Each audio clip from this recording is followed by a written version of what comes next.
कुंडली के नाम का लड़का था, पत्नी से बहुत प्यार करता था।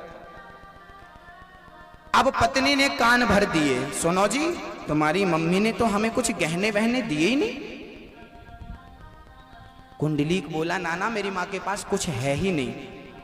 नहीं नहीं मैंने तो देखा, शादी में तो सासू माँ ने इतना सारा जेवर पहन रखा था, उसके बाद तो कभी मिले ही नहीं। अब पत्नी ने पति को ऐसे भड़काया, ऐसी पट्टी पढ़ाई, ऐसी पट्टी पढ़ाई कि उसको भी अपनी पत्नी की बात सच लगने लगी। एक दिन माता पिता ने कहा अपने पुत्र से, बेटा हम काशी जा रहे हैं तीर्थ यात्रा में, अब तुम बेटा बहू रहना, सुखी रहना, बहुत प्यार करना लाड़ी से, बहुत प्यार करना अपनी पत्नी से और सुखी रहना बेटा। अब हम लोग काशी जा रहे हैं, फिर वहां से बद्रीनाथ निकल जाएंगे, अब हम कभी लौटेंगे नहीं, जा रहे हैं। बहू बोली सुनो जी जाने लगे अभी तो कुछ दिया नहीं, ऐसा तो नहीं कि ये झोले में भर के ले जाएं किसी और को दे दें। एक काम करो पापा जी से कहो, माँ जी से कहो कि हम भी चल रहे हैं आपके साथ काशी तक, वहां फिर झोला चेक कर लेंगे इनके झोले में क्या रखा, मौका मिलती। हाँ पत्नी ने कान भर दिए, पट्टी भर दी, पट्टी पढ़ा दी। हाँ चलो लो भैया। छोरा बोला पिताजी मैं भी आपके साथ चलूंगा काशी।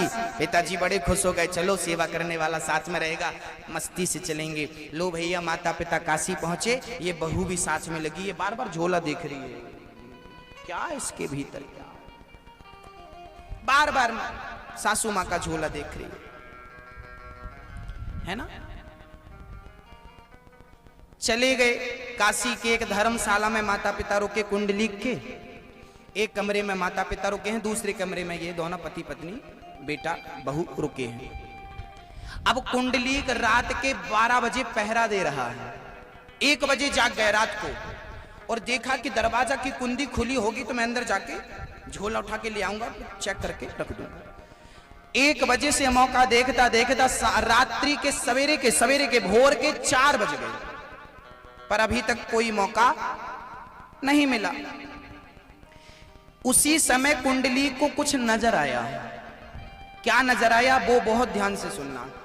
3 स्त्रियां आई गंगा जी की तरफ से, 3 स्त्रियां आई। वो धर्मशाला पर जहां वो रुके थे वहां एक पुराने महात्मा रहते थे, साधु जी। वो 3 स्त्रियां आई, महात्मा के पास गई, वो कपड़े गंदे पहन कर आई थी और वहां से साफ स्वच्छ कपड़े पहन करके वो आई। कुंडलीक ने देखा ये गंदे कपड़े पहन कर गई और वहां से बड़े निर्मल साफ स्वच्छ कपड़े पहन कर आई।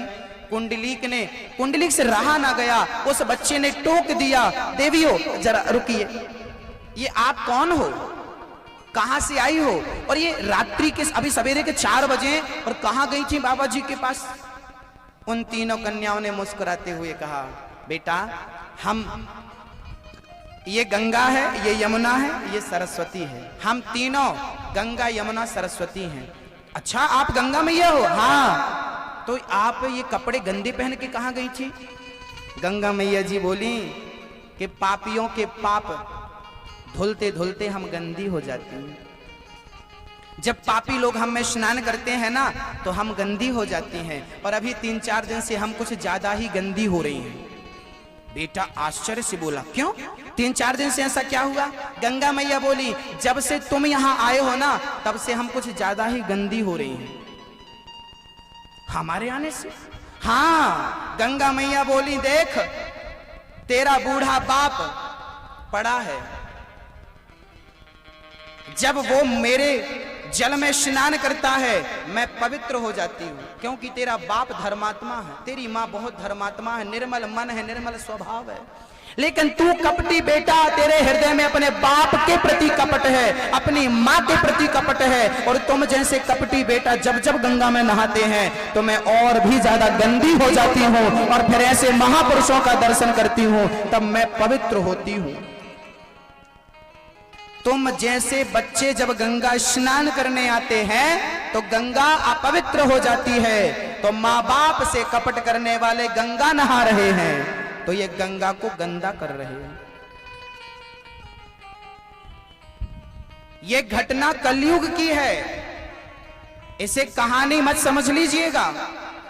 वो पुंडलीक गंगा की बात से इतना प्रभावित हुआ कि अपने माता पिता को अपने पास में झगड़े पर अब पत्नी को छोड़ दिया। पत्नी के मोह से वो बाहर निकला और अपने माँ बाप को उठा करके उसने गाड़ी पर बिठाया और ले गया कि अब मैं माँ बाप की सेवा करूंगा। वही कुंडलीक अपने माँ बाप की ऐसी सेवा करता है, ऐसी सेवा करता है, ऐसी सेवा करता है कि एक दिन भगवान आकर के खड़े हो जाते हैं।